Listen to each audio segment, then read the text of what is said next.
Hello everyone, welcome back to the channel. It's been a month, sort of a month. I wasn't expecting it was going to be a month because the last video I made, I was sort of just about leaving Ehime and coming to Yokohama, but I've had to do so much things in this month. It's been really, really busy. I was not expecting half the stuff I had to do.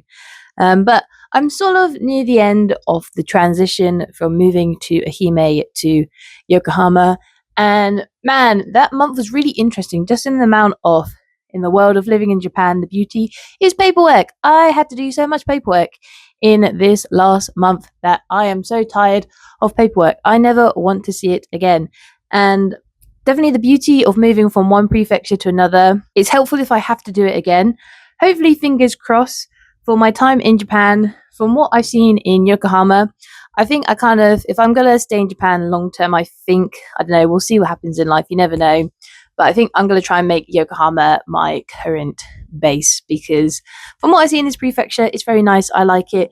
You're a nice distance from Tokyo, good distance with the airports as well. Same with the bullet trains.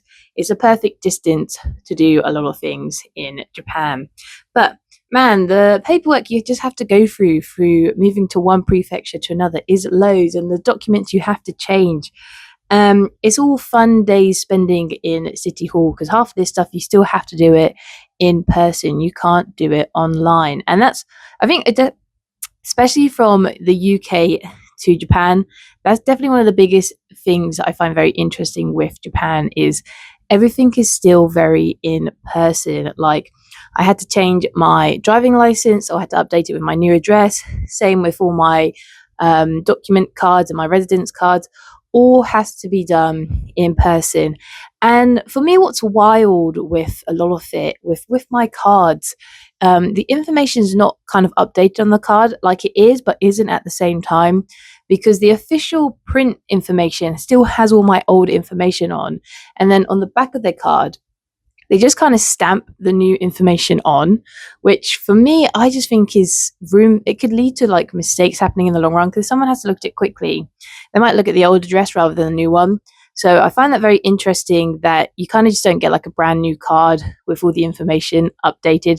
It's literally stamped on the back. And then when it actually has to come to when like your actual card actually does expire, then they will update it with the correct information. So I find it very interesting that the information gets stamped on the back. This information on the back is very small. So I do think if you're a person that you have to move a lot for your job in like Japan, I kind of think if you move 2 times before your card actually expires, you're probably going to have to get like a new card anyway, because it's all just going to be riddled with different address on the back, and I just think it leads to mistakes. So I still find it interesting that Japan is still very paperwork based, especially where like the UK is so advanced, where information you can just do it online. You don't have to go anywhere. It takes 10 minutes, fill out some forms online, and bish bash bosh, it is changed. And that's definitely what's taken a long time. Like, I've probably spent 2 weeks going back and forward to city halls, to other places, just to update information and get in the right paperwork I needed, because I got a couple of things, especially to make sure my pension was updated. That took me a while because my old job didn't give me half the paperwork I needed to get that done. So I kind of had to chase them a little bit. And then the time they gave it to me and I finally got it, I was able to update my pension. So it's all that kind of small things of like the joys of being an adult and moving paperwork, and even just some unnecessarily or unexpected bills. Like, I knew they were coming, but also I didn't really fully understand the process. So I definitely think I will make like a video on that, or maybe even add it to this one. I'm not really too sure yet, but I just want to just kind of make a quick little chatty video of, I'm here now. I've moved in. All the paperwork is kind of done. And we should start getting into a pattern again where I want to make sure like my kanji videos are coming out every day again, having some fun facts about Japan, and also exploring Japan a lot more, especially around this area where I think a lot of tourists come. If people are going to travel to Japan, this tends to be one of the first spots. So there's great things to do. And for me, one of the biggest things is I just feel like I have like information freedom again is the biggest thing. Because my last job, it's not just like the contract, it's just because it was a government job. I just felt like they were always constantly watching me.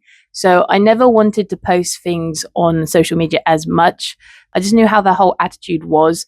If they saw a video, I could just see them going to go all crazy about it. So I'm really grateful. Like the new job I'm in, it's, I can kind of be a bit more expressive. I can kind of make more videos and not have to worry about anything I sort of make gets twisted or turned into the wrong thing. I don't think any of my videos are going to were bad or in the way could have got me in trouble, but it's just more just how that company was. They just overwatched.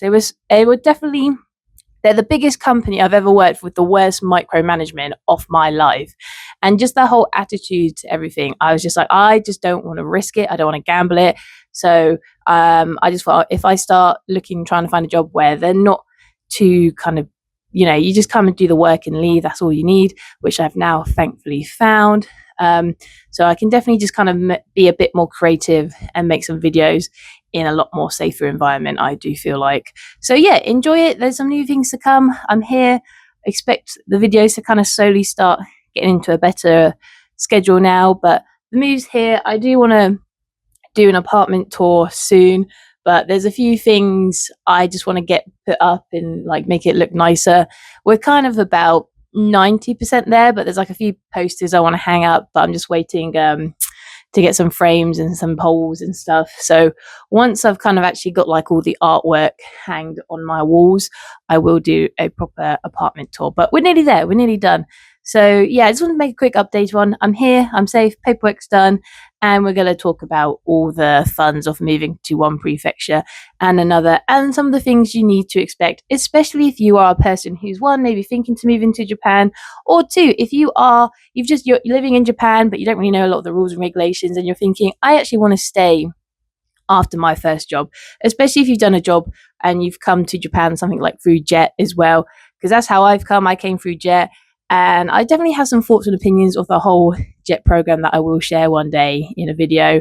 But yeah, there's definitely some things. I think as a foreigner, the people do not share this information very well, where I'm going to make some videos to share properly. So if you ever think about coming to Japan, or even if you're going to move to another country, these are a few things just to think about, because I definitely got maybe one or two unexpected bills, or I didn't fully understand it, where if I knew it better, I definitely would have prepared a lot more. So yeah, stay tuned. I'm here, I'm safe, and I look forward to the next step of this life in Yokohama.